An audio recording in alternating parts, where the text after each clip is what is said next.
Welcome to today's session and thank you for joining us for our free Thursday webinar. I'm Nikki Jovicic from LookUpStrata and I'm also the Managing Director of Talbotty Corporate, and I'll be guiding you through today's WA session. Choosing the right strata manager can significantly impact the success of your strata company.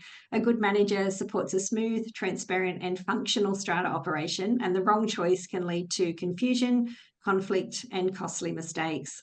This webinar will examine what makes a strata manager effective, the services that should be included in the package and the key questions to ask when comparing agencies. And we'll also take a closer look at fee structure, including hidden costs and insurance commissions, and how to review the management authority document. When selecting a strata manager, it is important to consider not just the cost, but also the value that that strata management company can bring to your scheme. A low price does not always mean good service. On the contrary, a skilled and proactive manager can save your scheme thousands in the long run.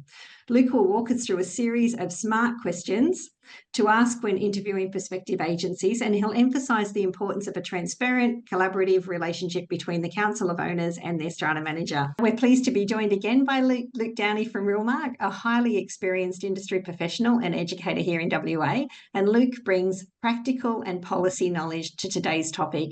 He's passionate about helping owners and councils make informed decisions. This is a WA-specific webinar, and so all references to legislation that Luke makes will be relevant to WA strata legislation. And as always, the content we cover is general in nature and doesn't constitute legal advice. If you have a specific issue in your scheme, we do encourage you to seek tailored professional advice. We take our transparency responsibilities very seriously here at LookUpStrata, so with that in mind, we'd like to mention that Realmark Strata is a long-time sponsor of the LookUpStrata platform. Let's meet today's presenter.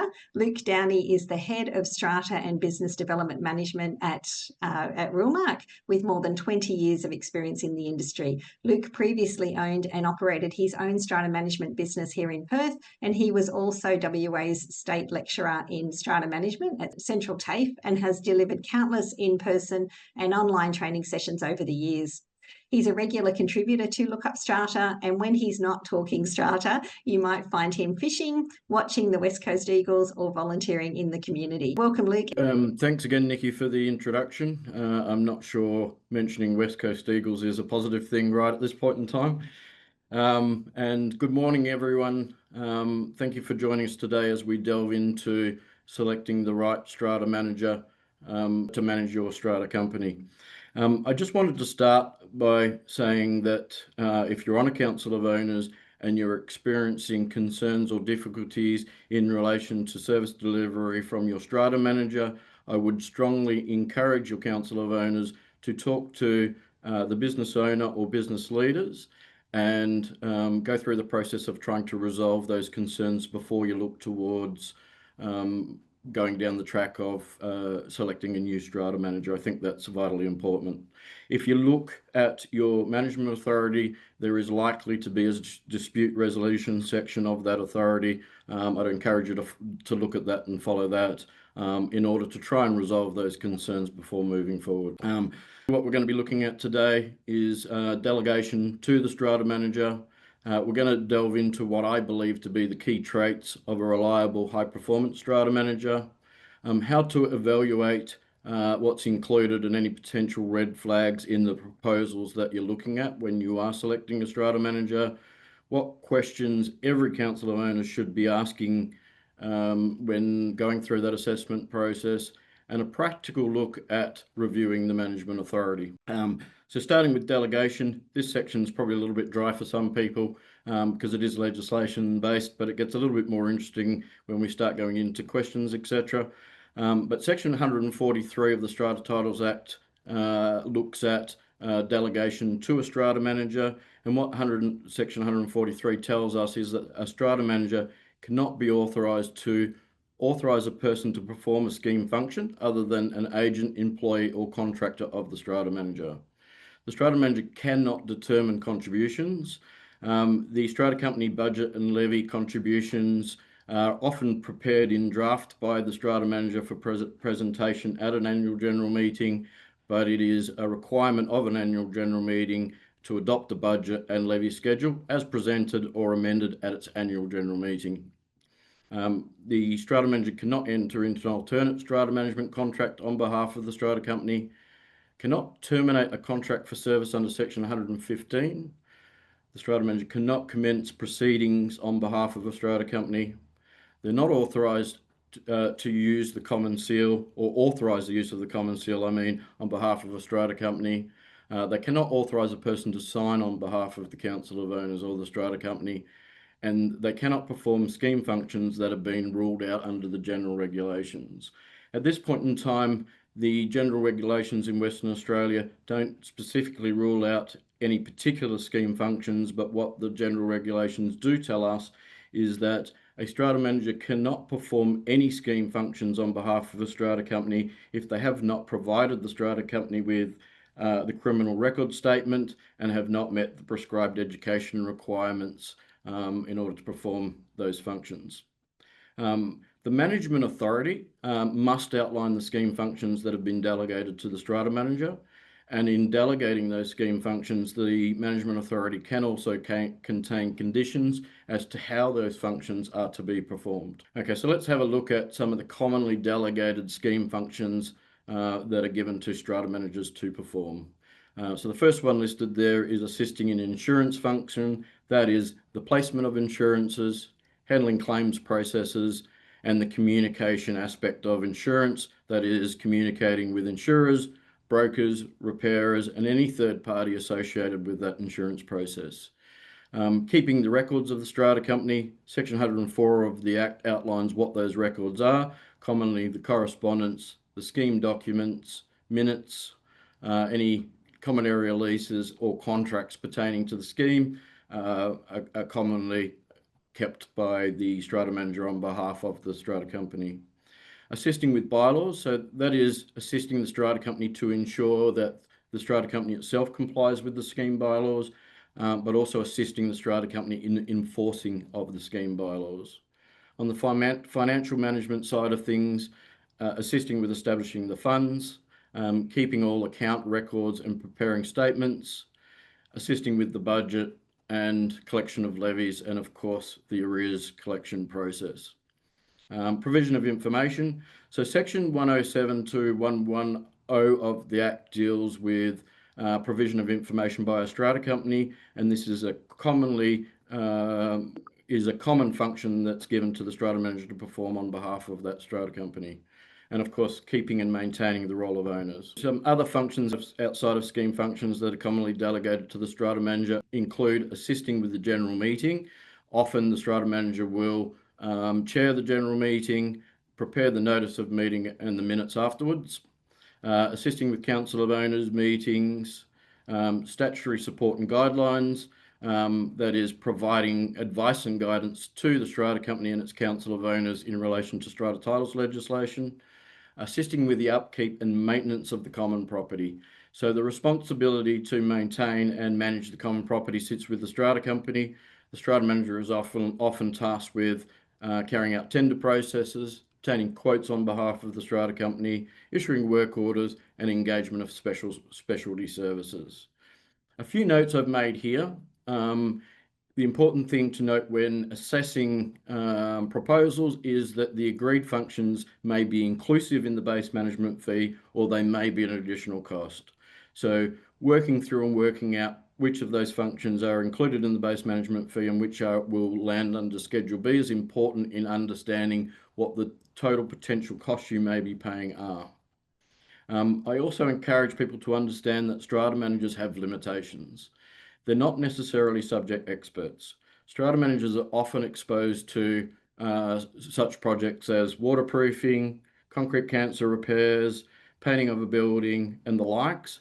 That doesn't necessarily make them the subject experts, and it's important for strata companies to understand that whilst it's okay to get some guidance and advice from a strata manager, you need to understand their limitations so that you can ensure that you do seek advice from the correct people when going through these projects.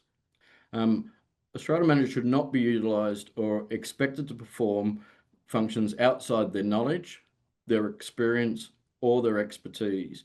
I'll just add to that, they also should not be expected to perform functions outside of those that are included in the management authority. A strata manager is basically the administrator for your strata company. So they administer the affairs in line with the agreed functions that are assigned to the strata manager under the contract. They do not replace the need for lawyers, project managers, subject matter experts, contractors, or service providers. Let's take a quick look at what I believe to be a high-performing strata manager and what that person looks like. For Council of Owners, probably one key point is communication levels, and a high-performing strata manager has the ability to communicate in a timely and professional manner to owners, tenants, contractors, committees, all third parties associated with the management of the scheme. They have the ability to handle conflict well and foster positive relationships. They're very well organised individuals with great time management skills and the ability to multitask. They're often very proactive in terms of scheduling maintenance, arranging their meetings well in advance, and the agendas, and ensuring that compliance checks for the buildings that they manage kept up to date and carried out in a timely fashion. From a legal and regulatory perspective, they have a deep understanding of the strata title legislation. They often have a solid understanding of building codes and local regulations. And they have the ability to interpret strata legislation accurately. From a financial perspective, they're competent in budgeting, financial reporting, and levy management. In terms of budgeting, quite often I see that when a budget's produced, it is a reflection of the previous year's actuals. I would expect a high-performance strata manager to go a bit deeper than that, delve into the previous year's expenditure to identify any anomalies that may have occurred in that period of time and make any required adjustments based on understanding those anomalies. They will also understand any contractual increases or potential price increases that may occur for the strata company in the next reporting period. And they would have a deep understanding of the projects that the strata company want to work on in that budget period so that they can make allowances for that in that budget. So it's not just a copy and paste of what happened last year, it's a deep understanding of what's more likely to occur in the next financial period. They also have a transparent and strategic handling of funds and expenses. The final point I've got there is that they are problem solvers. The high-performance strata managers I've worked with are always problem solvers. They love solving problems. They're quick thinkers. They're resourceful in resolving disputes, emergencies, and operational issues, and they focus on long-term solutions rather than the short-term solutions. A high-performance strata manager will also understand their own limitations and abilities, but they will be well equipped in assisting a strata company in gaining the relevant information and knowledge that the strata company needs to make informed decisions that are outside of their expertise. So they're very good at resourcing the right subject matter experts when they're required. Moving on now to evaluating the proposals when selecting a strata manager. For larger schemes in particular, I would encourage you, if you're considering changing strata manager, to go through a request for information and a request for tender process. I would suggest it's in that order. The request for information would be about obtaining the information you need to determine whether or not the agency is best suited and best to work with your council of owners in the management of your scheme. And of course, the request for tender is delving into what the cost associated would be. So when evaluating proposals, the first step obviously is to look at the base management fee. What is the annual base management fee that you will be paying? Unfortunately, quite often strata companies focus too heavily on the base management fee and don't go much further, which doesn't give them a solid understanding of what all the services are that they're engaging and what the likely total cost will be for engaging that service. The first point I've got under base management fee is cheapest isn't always the best. In my experience, a cheaper fee will often mean that the portfolio size that your strata manager will be looking after will be larger than normal and potentially reduce their ability to service those clients. So I think when we go through the questions that I suggest that you propose a bit later, we'll look at how you'll be able to establish if that's the fact or not.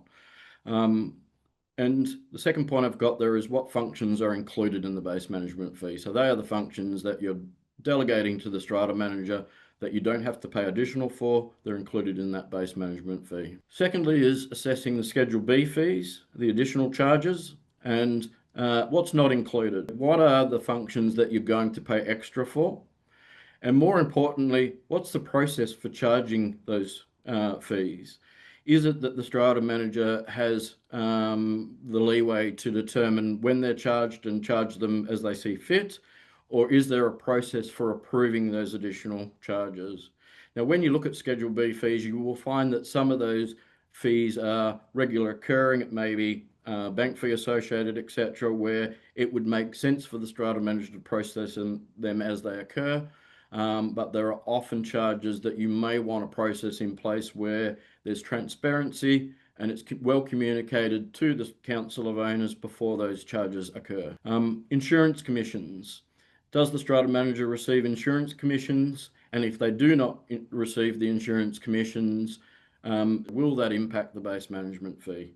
Understanding that whether or not the strata manager receives insurance commission is a decision of the strata company. On a general basis, I think it's important to understand whether the agreement includes any annual increases to the management fees, how that works. Is it at a certain time of the year? Is it at the anniversary date? And or any ability for the strata manager to review fees and apply fee increases, particularly to your Schedule B fees at any point in the contract. And what does that process look like? How transparent is it, and what sort of notification and period of time is provided to the strata company before those fee increases occur? The last point I've got there is contract assignment. So does the agreement include a clause that allows the strata manager to assign that agreement to a third party? Another important thing to understand. When going through the evaluation process, I would encourage Council of Owners to line up the answers to all of these questions side by side so they get an understanding of the differences and have identified the differences between each of the proposals. And I would suggest usually you would go through that process before you go into the process of asking questions. Which brings us to the next part of my presentation today. And what I'm going to go through now is the questions that I personally think are vital in terms of assessing the proposals that you're considering. So once you would usually go through this potentially after you've shortlisted. So it may be that you've got down to 2 or 3 proposals and you want to understand out of those proposals which best suits your scheme. Starting with how many lots does your strata manager look after? I like to talk in lots rather than buildings because the reality is that building size can vary quite significantly. So understanding the number of lots gives you a clear understanding of the number of clients that strata manager is dealing with on a daily basis. Understanding that alone is really not enough to gauge the strata manager's workload. You also need to understand what level of support the strata manager has. So understand you could have 2 portfolios identical in size with substantially different levels of support. It may be that one strata manager is required to manage end-to-end, which essentially means they carry out all of the tasks required to look after your management, or it may be that they have a significant level of support in carrying out those functions. There may be an accounts department that handles all of the financial side of things. The strata manager may have a designated strata management assistant that they can utilize to delegate tasks to. It may be that there is an insurance person that handles claims and renewals. So it's important to understand the level of support that the strata manager has, not just the portfolio size. What KPIs are in place for the strata manager? Another important factor. The one thing that introducing strata management KPIs does is create a level of accountability, but it is also a great tool for the agency to understand, is the strata manager keeping up with the workload? Do they need any assistance? Do they need any support? So without those KPIs, those situations may be missed.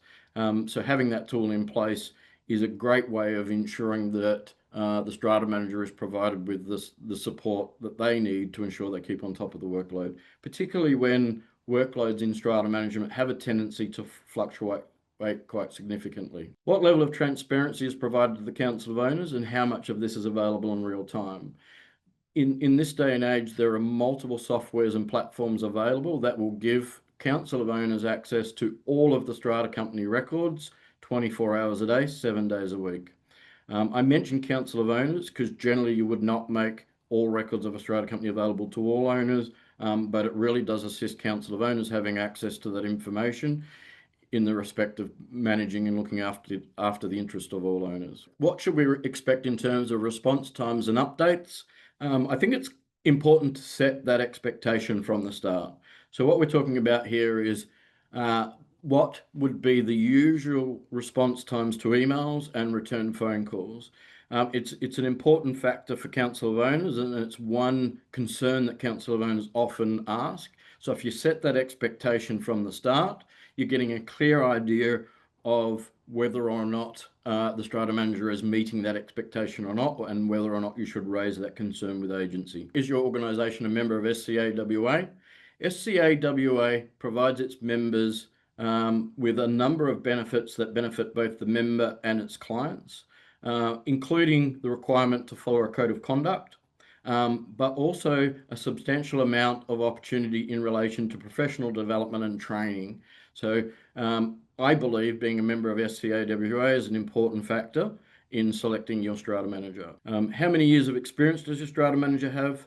Important one, but maybe also important to understand, does your strata manager have experience with managing buildings that are similar to yours? If your building is a heritage listed building, as one example, you may want to know whether or not your strata manager has had any exposure to looking after or managing heritage listed buildings. What does staff turnover look like for the organisation, and how is this handled?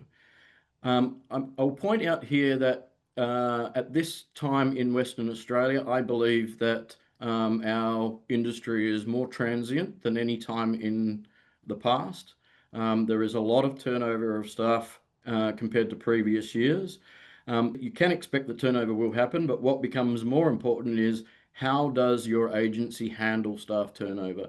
Is it that your management will be given to a strata manager that already has a full portfolio to manage while they find a replacement, or do they have a process procedure in place and potentially relief staff that can assist with looking after your scheme until they find the right candidate?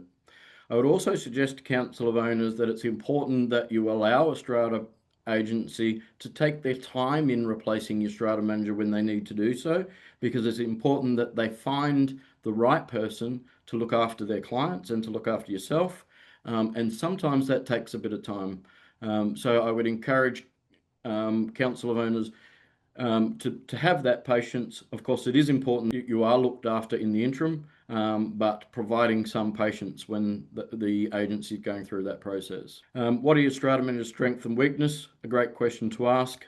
What is your compliance handling process? So what does the agency have in place to ensure that your insurance is renewed on a timely basis and that you're compliant with your requirements under the legislation?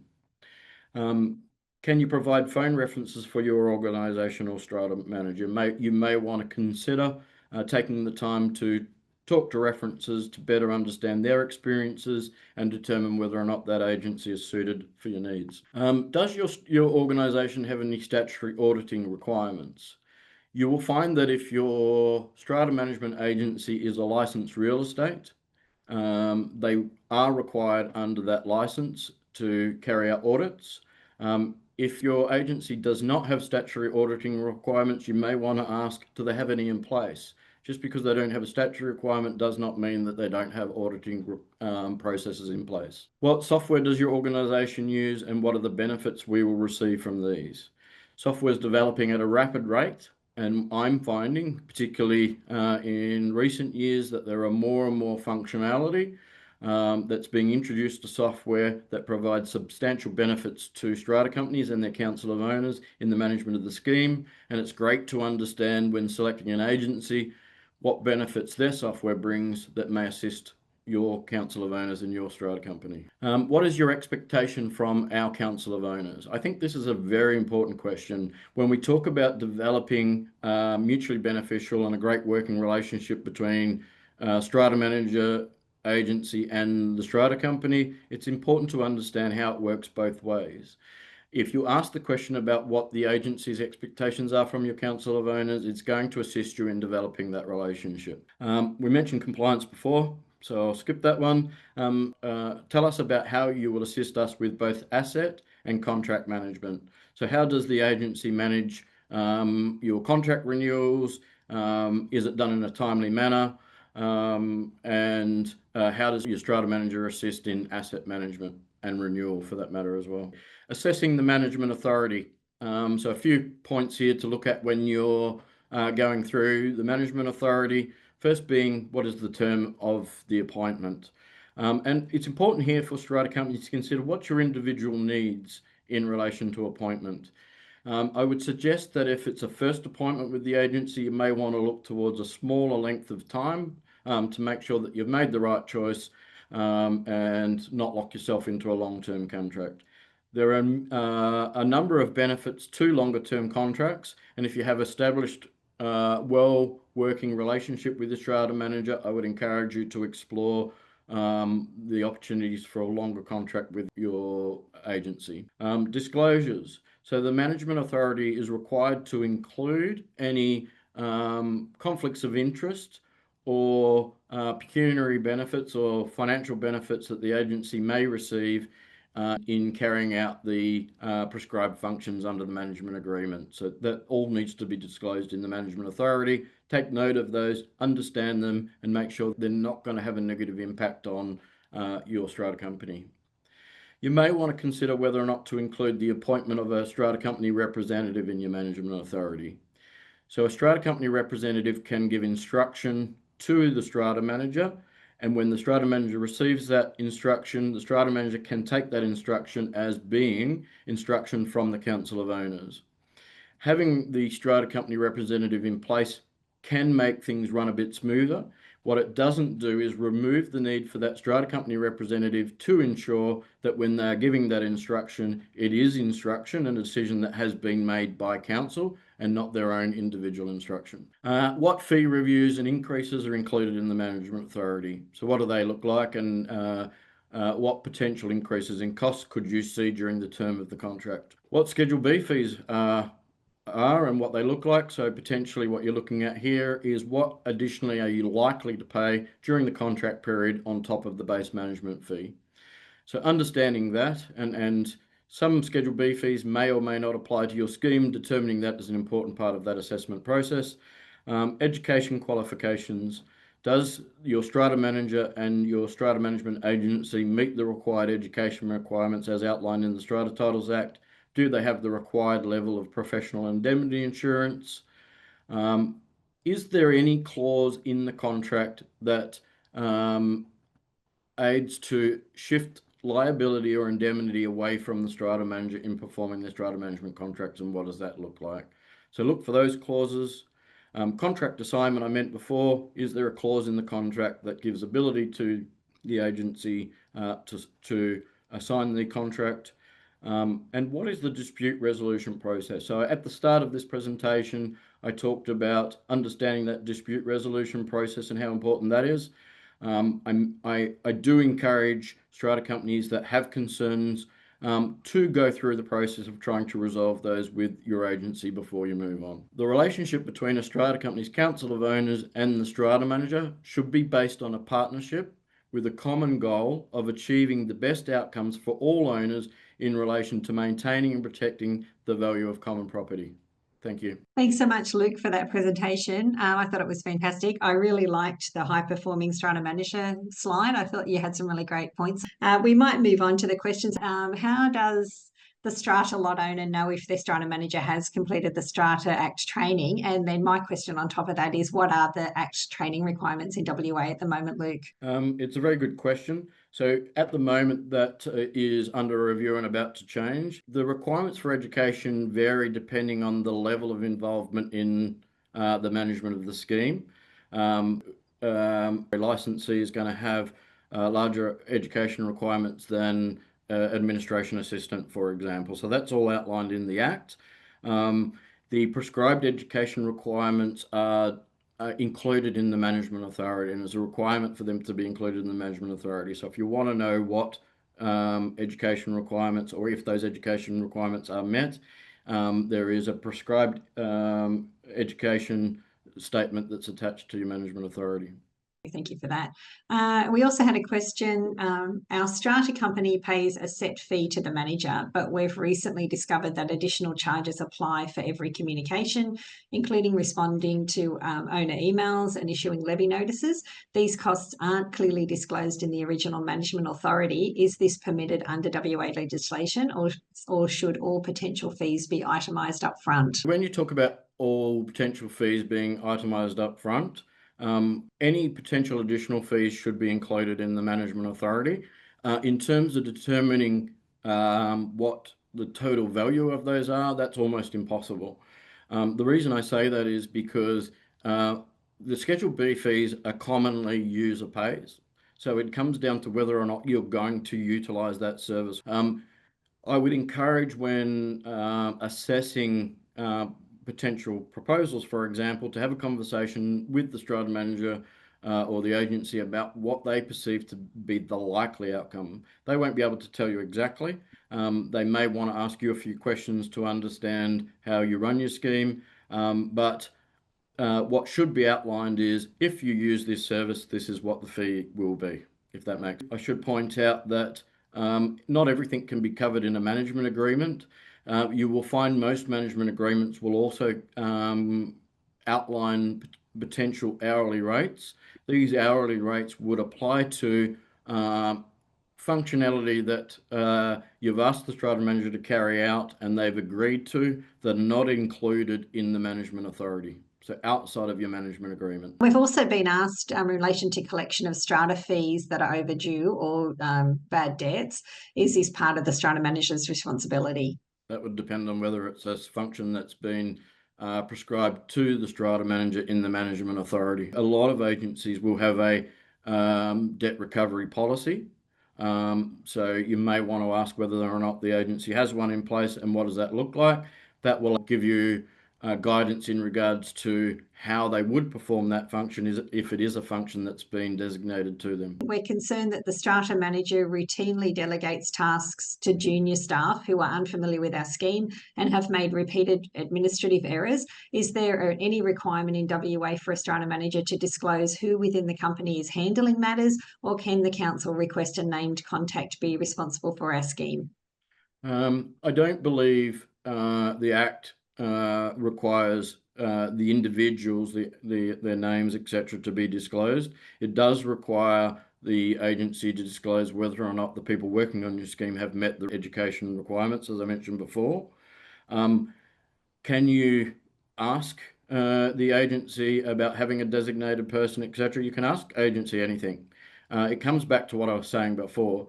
If you have concerns, sit down with your agency and have a conversation, determine whether or not there is the ability to adapt or adjust the service offering to meet your needs. You will find in most cases, if you take the time to work through any concerns that you have with an agency, they're going to do what they can to meet your requirements.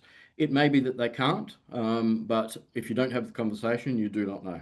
The strata manager insists that emergency maintenance decisions, such as after-hours plumbing or electrical work, are at their discretion. Recently, this led to multiple costly call-outs that some owners believe were unnecessary. Does WA legislation define what qualifies as emergency work, and are there safeguards to limit unnecessary spending? There's two answers to this question, I guess, from my perspective.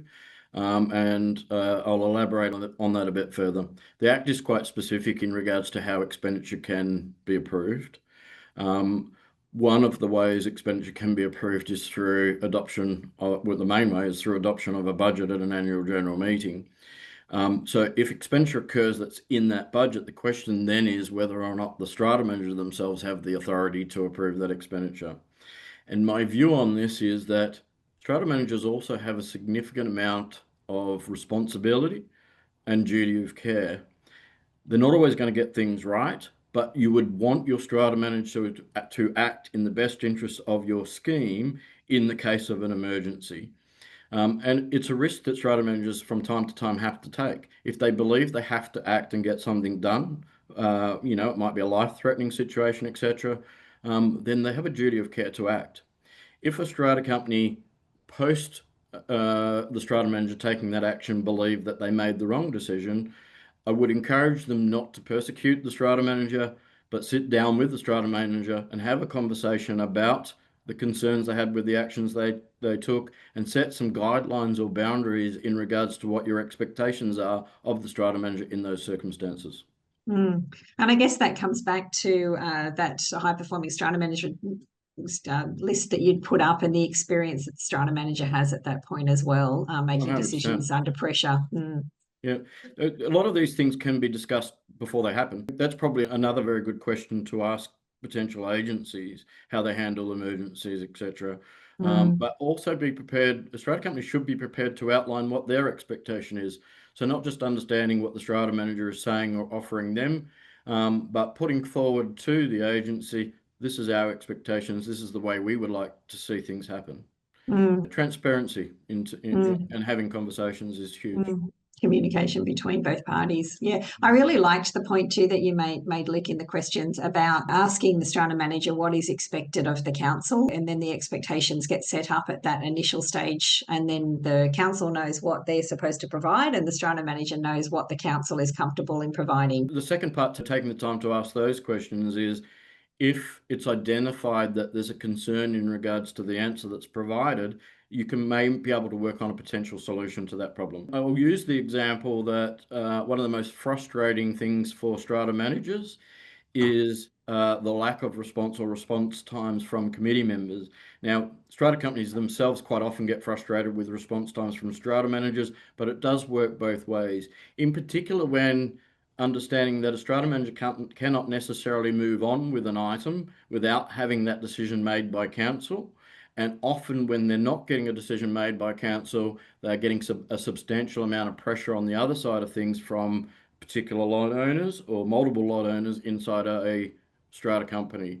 And it's often that those lot owners involved are not pointing the finger at the council of owners. They believe that the strata manager is incompetent. When you were speaking about high-performing strata managers, in a lot of instances, if you've got a strata manager that's just sending out a question that's saying, can you respond to this, and just asking for a yes or no question from the council, you would imagine that a high-performing strata manager would also provide some commentary around that, maybe some direction as to what each decision would point to, and provide a bit more information in that email, rather than just asking for a yes or no. Maybe point to the direction that the next steps would be after the response is provided, and then that encourages the council to have a bit more input into the process, and a quicker response time possibly when they've gotten all the information, and then they can make that decision based on the information that they've received. Yeah, 100% agree. A high performance strata manager would take the time to not just ask the question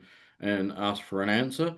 Usually you would expect that they would give some background, if relevant, provide some guidance and advice, and if necessary, provide options. And it's another example of when, if the strata manager is not an expert in relation to the question that's being asked, make suggestions in terms of gaining the relevant information that's required by the council of owners, and in some cases, if there's not costs involved, gain that information for the council of owners before posing the question to the council of owners, so that it reduces the time frame in dealing with the issue at hand, rather than the back and forth going on for 2 weeks until everyone gets all of the information. And then we've just had a comment come through: building good relationships with strata manager and owners is a solution, and it can be done. I think that was from the strata manager. Very good comment. Good. Yeah, good comment. All right, that's great. We were also asked, and this is a bit of a hot topic, but should the strata manager receive insurance commissions or not? Please help me understand what justifies such commissions. I'm an advocate for commissions being abolished, but I think it's important in having this conversation that they do serve a purpose. They were introduced for a purpose, and if you look at Macquarie Bank benchmarking, what we've seen is profitability in strata management continually going down over the last 5 to 10 years, and it's not sustainable. Profitability is a huge issue in our industry right now, in my opinion, and I believe that it's driving concerns in relation to delivery on service levels. So whilst I advocate for the removal of commissions, I do so because I believe it creates a more transparent environment. I think it's important for strata companies to understand that abolishing commissions will not reduce what they're paying, because agency would have to replace those fees. And in actual fact, I think if the industry was to look at abolishing commissions right now, I would suggest it's a very good time for our industry to reevaluate and reassess our base management fees and contemplate whether or not it's an opportunity for them to be brought up in line with more sustainable business rates.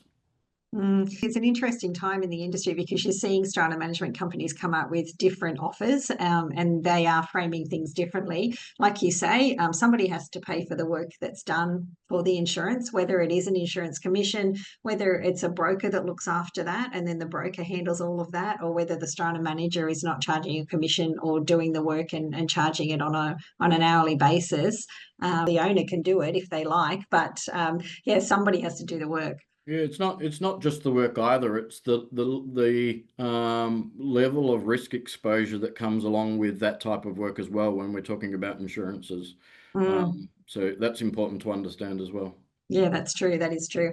Is there any chance that a no reason termination clause by the strata company will be incorporated into the SCA management template? And if not, can it be negotiated into the contract?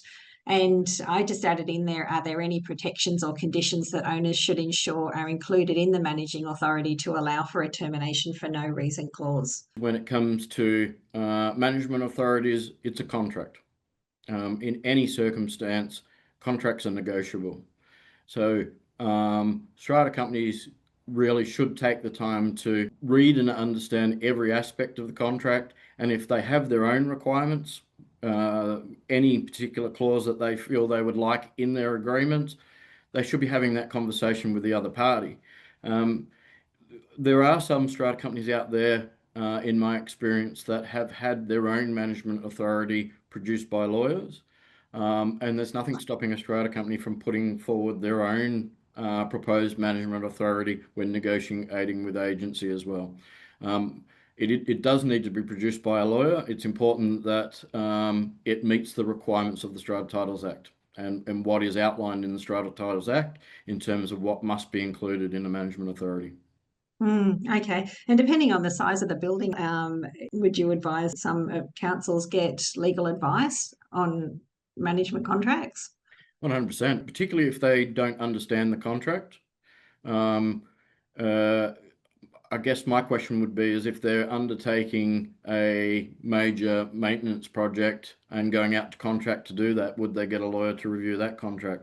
And the likelihood is yes.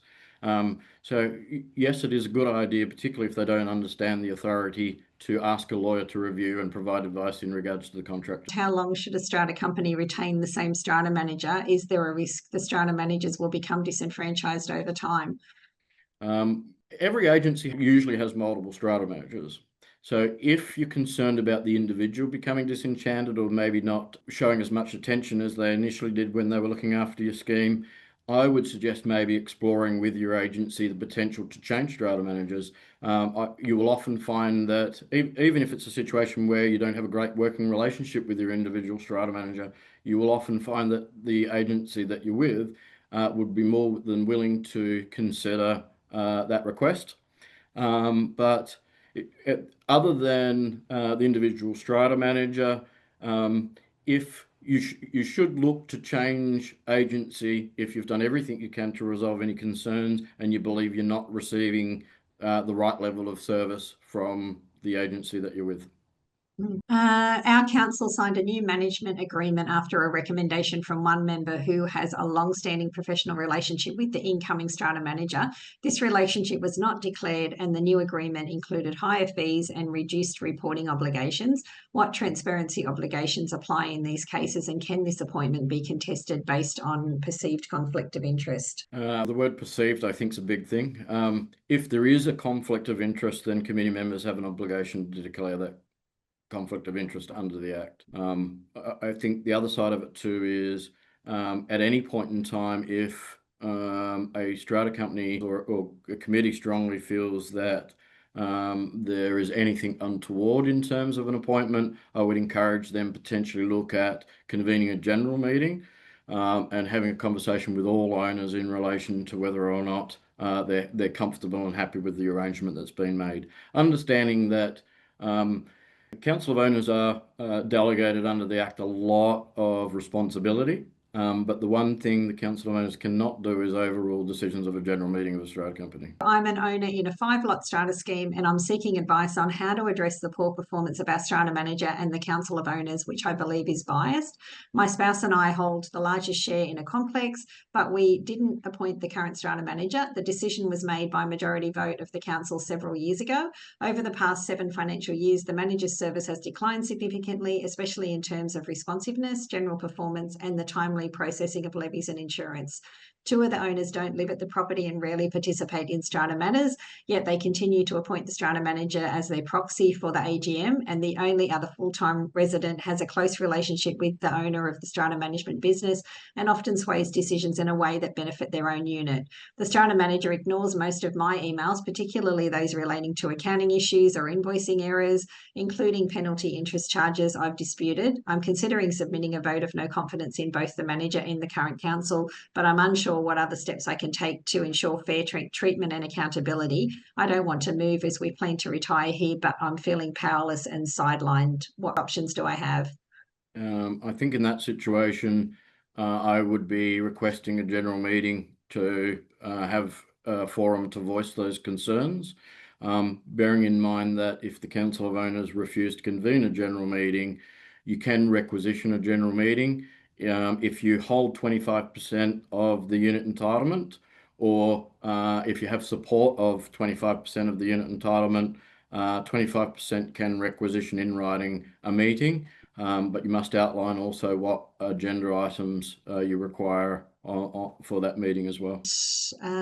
What authority does a voluntary strata manager hold, and can they be on the Council of Owners as well as being the voluntary strata manager? So the authority a voluntary strata manager holds is in line with the voluntary management agreement. So again, very similar to a professional strata management agreement, the functions that that voluntary manager perform would be outlined in that agreement. In Western Australia, yes, a voluntary strata manager can be on the Council of Owners. It's very important to be very careful to ensure that that voluntary strata manager that sits on the Council of Owners takes every step to make sure they disclose any conflicts of interest when the Council of Owners are meeting to make decisions. Our strata manager will not schedule an in-person AGM on a business workday at any time later than 2 p.m. They do not provide Zoom or Teams options for the meeting. The strata manager states that their company has a policy for a work-life balance, that AGMs are to be held during the strata manager's business hours or work hours.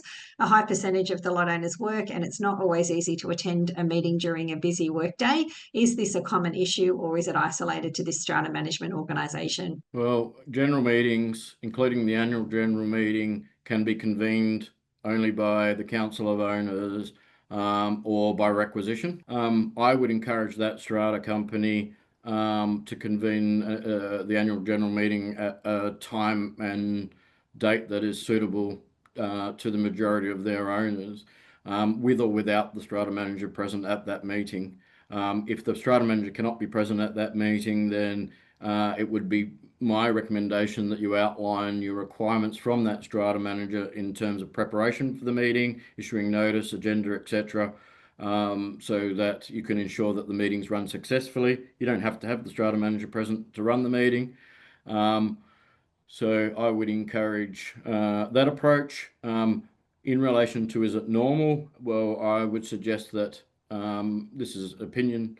The majority of agencies in Western Australia often carry out meetings outside of normal business hours. Additional to that, it's important to note that in most cases, you will pay extra for meetings outside of normal business hours. Okay, fair enough. And what about the Teams and Zoom meeting? What's the requirement there to offer that option? There's no statutory requirement to offer it. A strata company can choose to offer digital attendance at a general meeting. Now, we always like to come back to our presenters and ask, just, is there a last thought you'd like to leave us with, or something that we'd like to wrap up the session with? My last thought would be invest time in developing good working relationships with your strata manager. If you gained value from this video, please hit like and subscribe to our YouTube channel. If you're looking for information about parking, strata insurance, defects and more, head over to lookupstrata.com.au or sign up to our free weekly newsletter via the link in the description box below.